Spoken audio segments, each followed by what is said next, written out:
પાણીના બોટલના ભાવ કરતાં પણ ડુંગળી છે તે નીચા ભાવે વેચાઈ રહી છે। ખેડૂતો દ્વારા લોહી પાણી એક કરીને જે ડુંગળીનું ઉત્પાદન કરવામાં આવતું હોય છે તે ડુંગળી અત્યારે જે છે એ કહી શકાય કે 2.5 રૂપિયા કિલો એટલે કે 50 રૂપિયા મણથી લઈ અને 200 રૂપિયા મણ સુધી વેચાતી હોય છે। ત્યારે ખેડૂતો પાસે જાણશું એમની વ્યથા શું તકલીફ પર કેવી વ્યથા છે। એક તો 2.5 રૂપિયા કિલો એટલે અમારે કોઈ જાતના પૈસા થતા નથી ખેડૂતની અત્યારે પોઝિશન બહુ નબળી છે।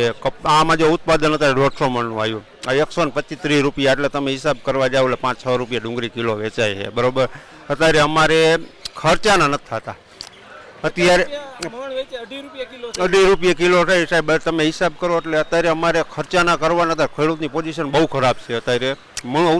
એક બાજુ આ વરસાદ પડ્યો બરોબર અને એક બાજુ આ ભાવ નથી તો ભાવ હોય ને તો અમે આ તાણે અમે ગઈ સાલ 400-500 રૂપિયા મણ અમે વેચતા હતા 20 કિલો બરોબર। એની બદલીમાં અત્યારે તમે 100 રૂપિયા આવે એટલે 5 રૂપિયા નો થયા અને 2.5 રૂપિયા કિલે આવે છે આવી પોઝિશનમાં છે અત્યારે। મારે 15 થી 20 વીઘાની છે પણ હું આજ લઈને આવ્યો હતો પણ હવે કાલથી તો મારે એવી ગણતરી છે કે ખેતી ખેડી નાખવી ડુંગળી આમાં ખર્ચાના નથી થતા। હા હવે 20-25 રૂપિયા ભાડું લઈએ અને મજૂરી તમે હિસાબ કરો એટલે 1 રૂપિયો મારી ભાઈ પીસીના તમે 20 રૂપિયા ગણો બરોબર। એટલે અમારે અહીંયા આગળ ઉપાડીને અમારે ખર્ચાના અત્યારે સાહેબ નથી થતા આવી પોઝિશનમાં છે। રોટાવેટર મારી દેવું હોય અત્યારે અને અમે અત્યારે શિયાળુ પાક છે કાંઈક વાવી દઈ તો ઘઉં તે ગમે જીરું તે ગમે એ તો થઈ જાય। આને ઊભી રાખીને હવે કરવાનું શું।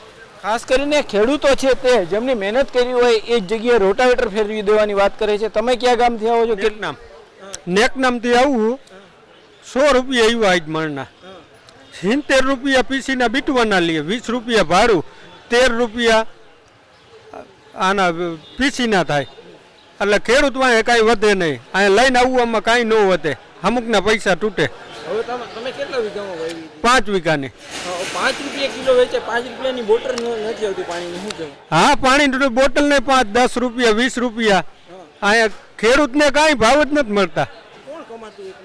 કમાતું હોય તો વેપારી ને બધા કમાય ખેડૂતને કાંઈ નથી।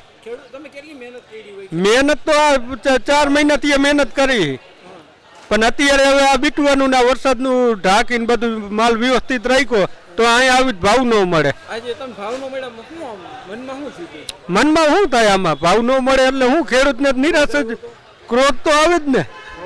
આવે જ ને હવે ખેડૂત હવે આ 4 મહિના મહેનત કરી હોય અહીંયા છોકરાના બધાના ખર્ચા હોય છોકરાઓનો પરણાવવાના લગ્નના નાન તેને હવે અત્યારે 1 રૂપિયો વધે નહીં સાહેબ ક્રોધ ન આવે શું કરી। આ સરકારને અમે કહી કે સરકાર તમે આમાં કાંઈક થોડુંક ધ્યાન દઈએ બરોબર અને ધ્યાન દઈએ અને સહાય કાંઈક કરે ખેડૂતને। ચોક્કસથી જે રીતના ખેડૂતોની વેદના છે અત્યારે જે છે એ રાજકોટના જે જૂનું માર્કેટિંગ યાર્ડ છે ત્યાં 4000 કટ્ટા જેટલી ડુંગળી આવેલી છે અને જે છે ડુંગળીનું મબલક ઉત્પાદન થયું છે અને અત્યારે આ મબલક ઉત્પાદનના કારણે જે છે અત્યારે ભાવ પણ ક્યાંક ને ક્યાંક નીચા મળી રહ્યા છે। જોકે ભાવ ન મળતા ખેડૂતો છે તે અત્યંત વ્યથિત જોવા મળી રહ્યા છે। હાર્દિક જોશી, ન્યૂઝ 18 ગુજરાતી, રાજકોટ।